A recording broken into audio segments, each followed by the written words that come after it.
Le dimanche à midi, c'est l'invité star sur Radio Star avec Gilbert Bourguignon. Bonjour et bienvenue sur Radio Star. L'invité star de ce dimanche, j'ai le plaisir d'accueillir Grégory Coupet. Bonjour Grégory. Bonjour. On rappelle pour tous les auditeurs que Grégory Coupet, bien évidemment, il s'agit de parler de foot. Il a été gardien de l'équipe de France, il a joué à l'AS Saint-Etienne, à Lyon, à l'Atlético de Madrid, au Paris Saint-Germain. Mais là, qu'est-ce que tu fais dans la région ? Je suis déjà venu voir mes amis, la famille Borelli, et je suis venu avec France 98 jouer contre le RCT à Mayol. Alors c'est pour la bonne cause ? Bien sûr, c'était pour l'association de Pascal Meta qui nous a organisé un match extraordinaire avec une ambiance extraordinaire à Mayol, un accueil fantastique et puis beaucoup de plaisir parce qu'on a fait une mi-temps dans le football, une mi-temps rugby et c'était très drôle à voir un petit peu, je pense les joueurs de rugby un peu empruntés avec un ballon rond et les joueurs de football bien empruntés aussi avec un ballon ovale. On a vu arbitré on a vu Zinedine Zidane, on a vu Platini. Arbitré aussi par Jean-Pierre Papin en première mi-temps et arbitré par Bernard Laporte en deuxième mi-temps. Enfin voilà, il y a une pléiade on va dire de gens connus et c'était tout ça dans une atmosphère mais vraiment extraordinaire. Revenons sur ta carrière dans les clubs dans lesquels tu as joué. Quel est le club qui t'a le plus marqué ? Comme je dirais pour tout joueur professionnel, le club formateur est un club qui restera toujours à part, donc Saint-Etienne restera mon club formateur. Derrière, je suis allé, on va dire, chez l'ennemi, je déteste ce terme-là, mais c'est vrai que je suis allé à Lyon et c'est mes plus belles années puisque j'ai fait 11 ans et demi à Lyon. Donc, puis c'est là où j'ai eu la chance de gagner pas mal de titres. En fait, partout où je suis passé, ça a été un vrai plaisir parce que l'Atlético, même si ça a été sportivement un échec, humainement, ça a été une chose extraordinaire. D'ailleurs, je vis à Madrid maintenant avec ma famille parce que justement, je pense que l'accueil des Espagnols a été fantastique et puis je me suis régalé. Et puis les 2 années à Paris aussi ont été agréables. Je pense que même si à Marseille, pour une radio marseillaise, c'était plus délicat à entendre. Mais c'est vrai que de l'extérieur, je pensais que être footballeur à Paris était beaucoup plus compliqué que ça. Je crois que quand on est de l'extérieur, on connaît toutes les crises, les fameuses crises au PSG. Et puis j'ai découvert un club aussi qui était au bout du compte très familial et où l'ambiance est top aussi. Je vous le rappelle, invité star de ce dimanche sur Radio Star. J'ai le plaisir d'accueillir l'ancien joueur professionnel de football Grégory Coupet qui est avec nous entre Toulon et Marseille. Il est avec nous ici sur le Provençal 13. Grégory, comment tu vois l'évolution du football avec ce Paris Saint-Germain qui domine le championnat ? Ouais, j'ai un peu les souvenirs que nous à l'époque aussi quand on était à notre 5 ou 6e titre, on commençait à nous dire justement qu'on tuait un peu le championnat, que c'était un vrai problème. Je pense que c'est vrai que maintenant le PSG avec tous ses moyens surdimensionnés par rapport aux autres clubs français, ils sont partis pour certainement écraser et dominer le championnat pendant un petit moment. Donc moi je vois plutôt le côté positif, dire que ça va être une vraie locomotive pour le championnat, ça va obliger vraiment les autres clubs à essayer de se hisser à ce niveau-là de compétition. Jouer contre le Paris Saint-Germain aujourd'hui c'est jouer contre comme une équipe de Chelsea, une équipe de Manchester, une équipe du Barça. Donc il y a un vrai engouement autour de ces matchs-là. Je pense que pour les joueurs eux-mêmes c'est un vrai défi de jouer contre Paris. Donc moi je vois plus ça comme une vraie locomotive pour notre championnat, plutôt qu'un problème où c'est vrai qu'aujourd'hui on se dit que les autres clubs vont jouer la 2e et 3e place pour la qualification à la Champions League. Mais bon, je vois plutôt le côté positif et se dire qu'on a une visibilité sur la planète entière grâce au PSG et que ça peut amener que les clubs à se transcender et à devenir encore meilleurs. Un mot sur les autres clubs, l'Olympique de Marseille, le recrutement, ta vision également sur Bielsa, parce que je rappelle que l'année dernière, tu étais consultant télé, on parlera de ce que tu feras après. Ouais, j'ai eu beaucoup de craintes pour cette reprise de saison, déjà parce que je me disais que peut-être les relations entre M. Labrune et Bielsa étaient plutôt compliquées. Après, je pense qu'au niveau du public aussi, on sent qu'il y a une vraie ferveur pour Bielsa. Quand je ne le voyais pas revenir pour la préparation, en tant qu'ancien joueur, je trouvais ça un petit peu problématique. Mais bon, au bout du compte, ça a l'air de rentrer un peu dans l'ordre. C'est vrai que quand on voit les départs aussi de joueurs cadres comme Ayou, comme Gignac, on se dit que, comme Payet aussi, ils perdent le meilleur passeur, le 2e meilleur buteur. On se dit inévitablement que pour Marseille, ça risque d'être plus compliqué cette saison. Puis bon, c'est vrai que dans ces cas, on a tendance à faire confiance à M. Bielsa qui a l'air d'être une personne qui arrive à déjà recruter, je pense, les personnes dont il a besoin, sur lesquelles il a ciblé le potentiel et donc il arrivera à imposer un peu ses desiderata. Donc il y a une vraie curiosité autour de Marseille, je pense. Quoi qu'il arrive, Marseille fera toujours parler, tout le monde sera toujours très attentif aux performances de l'OM. Et puis bon, moi en tant que gardien de but et copain et assez fan de Steve Mandanda, je leur souhaite le meilleur. Alors, je voudrais revenir, juste ouvrir une petite parenthèse sur la Saint-Etienne. Un mec comme Galtier, tu dis les équipes qui sont derrière, mais l'équipe de Saint-Etienne a fait un super championnat. Ouais, il y a une vraie progression. Galette, moi je l'ai connu aussi avec Lyon, on a fait le doublé avec lui.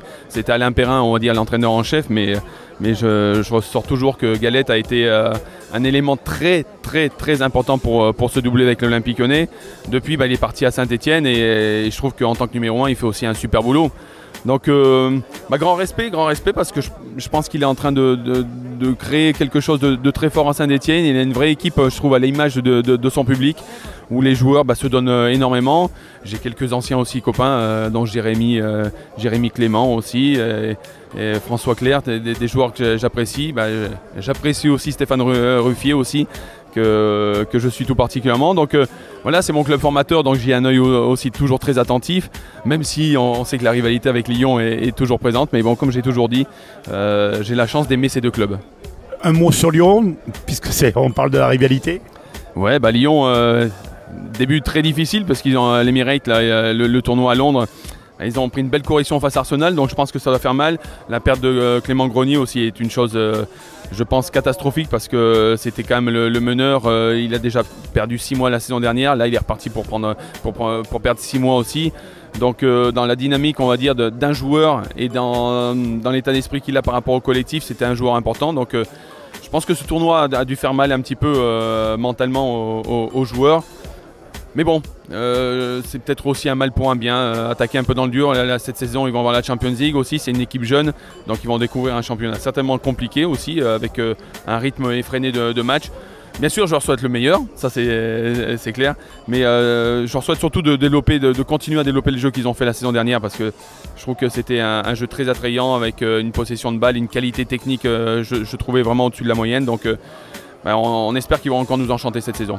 Et Monaco qui démarre bien dans sa préparation. Ouais, très content de voir la performance qu'ils ont fait en Suisse. Et c'est vrai que ça fait 2 ans qu'ils perdent quand même des éléments aussi importants, mais au bout du compte, ils recrutent jeunes. J'ai trouvé qu'ils recrutaient vraiment jeunes, mais ils ont recruté beaucoup aussi.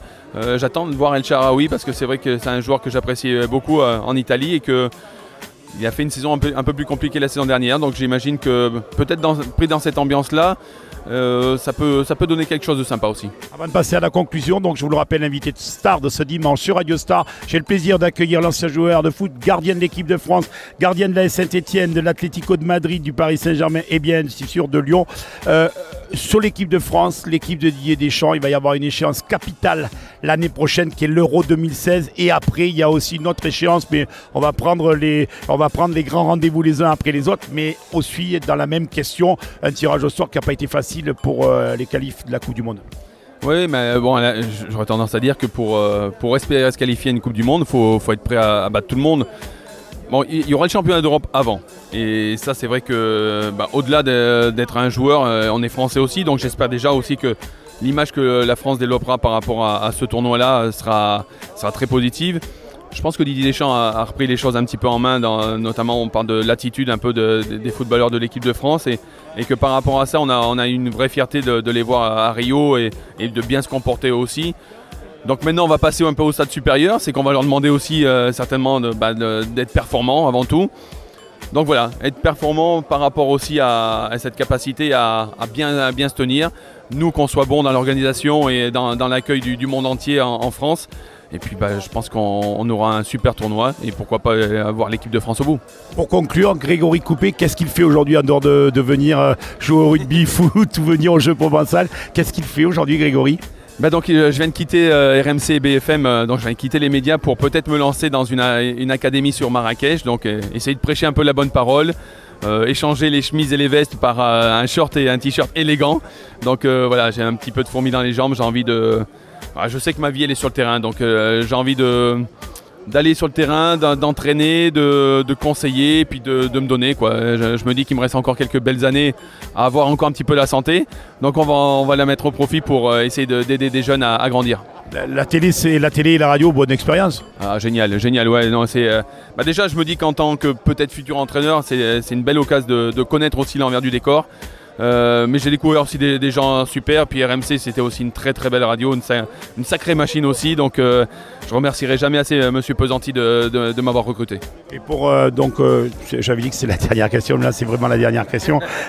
Donc on sait qu'à Marseille, hein, je le rappelais à tous les auditeurs qui nous écoutent, Grégory Coupet, il était à Lyon-avant, mais il vient à Marseille parce qu'il a aussi des amis à Marseille. Bien sûr, j'ai toute la famille Borelli ici et c'est vrai que ça fait plus de 10 ans qu'ils font des stages pour mettre en avant pérenniser l'image de Luc Borelli qui était mon remplaçant à Lyon. Moi c'était un ami et du coup je connais toute la famille ici. Ça me permet de venir aussi à Marseille, j'aurais tendance à dire presque incognito, mais de façon très amicale et c'est un vrai bonheur. Merci Grégory Coupet, c'est la fin de notre invité star de ce dimanche. Je vous souhaite un bon week-end sous le soleil et je vous retrouve avec plaisir dimanche prochain. Merci.